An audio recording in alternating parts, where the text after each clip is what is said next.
প্রতিবাদ করেছি।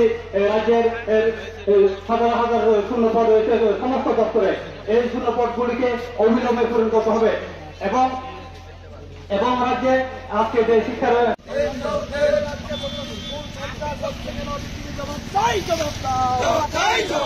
মানুষের কথা বলার অধিকার নেই,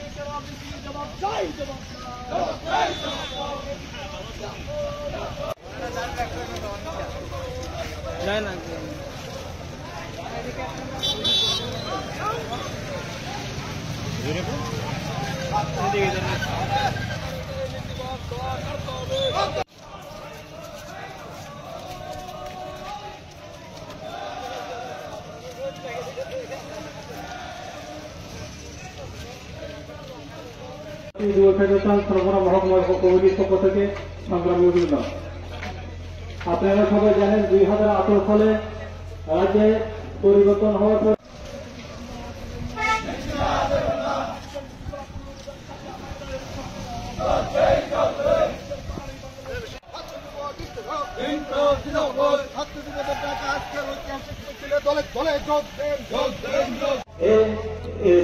এই 7.5 বছরে রাজ্যে এখন এই যে পুজো চৈত্র মাস, কোথায়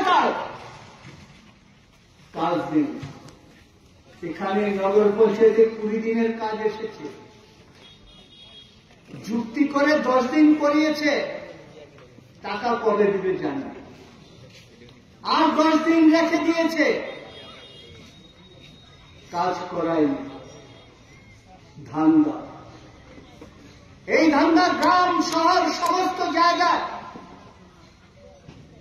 ডবল টাকা আসে, কিন্তু মানুষের হাতে যায় না। কাজে মানুষ কর্মহীন। একদিকে সরকারের কোনো চাকরি নেই, বলছিল 56,000 কমে গেছে, বাড়ার কথা। স্কুলে যান, ছাত্র কমে গেছে, মানুষ বাড়ছে দিন দিন, ছাত্র বাড়ার কথা, কমে গেছে।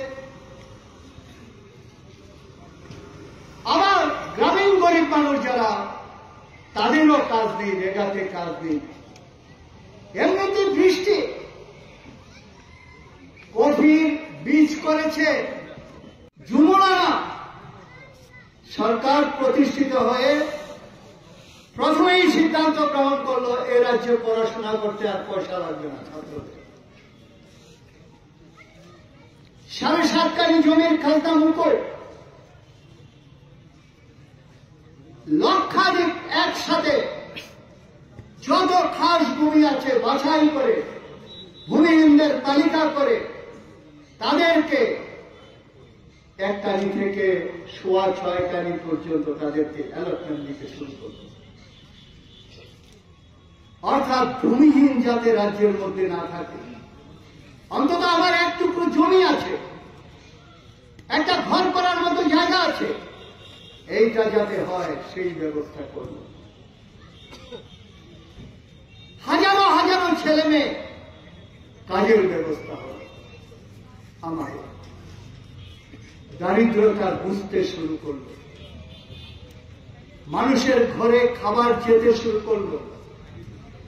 এক বেলা ভাত, এক বেলা রুটির জায়গায় 2 বেলা অন্তত ভাত খাওয়ার ব্যবস্থা শুরু হল। এই লড়াইয়ের ফলে এইটা হলো আমাদের রাজ্য। তোমায় জানাই লাল সালাম, কবিতা তোমায় জানাই লালের লালের লাল সালাম, কবিতা তোমায় জানাই লালের লালের লাল সালাম, তোমায় জানাই লাল সালাম, থেকে আগত তোমায় জানাই লাল সালাম। আমার নাম কবির হোসেন, আমি সোনামুড়া ডিস্ট্রিক্ট কংগ্রেসের সেক্রেটারি ছিলাম। সেক্রেটারির মধ্যে 11 জন ছিল কমিটি, তার মধ্যে নাম্বার 1-এ ছিলাম আমি।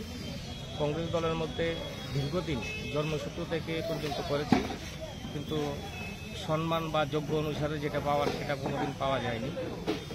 আর শুধু হেনস্থা, অপমান আর আশ্বাস দিয়ে শুধু ঘুরানো, যার দরুন আজকে আমি দল ত্যাগ করতে বাধ্য হয়েছি। আজকে আমি যেই সম্মানটা এখানে পেয়েছি এবং একটা সবার মধ্যে প্রথম সারিতে বসা, কংগ্রেস দলে আমি জীবনে কোনোদিন এরকম সম্মান পাইনি। আমি চেষ্টা করব, যেহেতু আমি মার্ক্সবাদী কমিউনিস্ট পার্টি সিপিএম পার্টিতে আমি যোগদান করেছি, আমি আপন মনে কাজ করার জন্য চেষ্টা করব। কত ভোটার রয়েছে আপনার পরিবারে? সর্বমোট 14 জনের মতো রয়েছে আমাদের ভোটার। বিজেপির সরকার চলছে। আচ্ছা বলুন তো, কতজন বেকার ছেলে মেয়ের কর্মসংস্থানের ব্যবস্থা হয়েছে?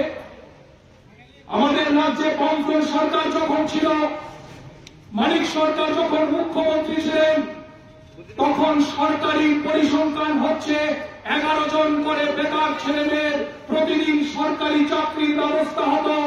আর আজকে আমাদের রাজ্যে বিজেপি আইপিএফটির সরকার চলছে। 7 বছরের বেশি সময় অতিক্রম হয়ে গেছে। এই 7 বছর সময়ের মধ্যে 16-17 হাজার চাকরি তারা দিতে পেরেছে।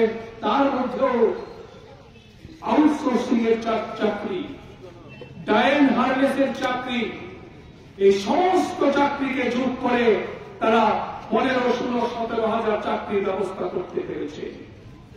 এটা বেকার ছেলে মেয়েদের সাথে প্রতারণা না? আপনি হাসপাতালে যান, চিকিৎসা পরিষেবা পাবেন না। ডাক্তারের সংকট, নার্সের সংকট, স্বাস্থ্যকর্মীর সংকট। সরকারি স্কুলগুলোতে যান, পড়াশোনা লাটে উঠে গেছে। সরকারি স্কুলগুলোতে এখন আর পড়াশোনা হয় না, কারণ যে পরিমাণ শিক্ষক থাকার কথা সরকারি স্কুলগুলোতে, সেই পরিমাণ শিক্ষক নেই সরকারি স্কুলগুলোর মধ্যে।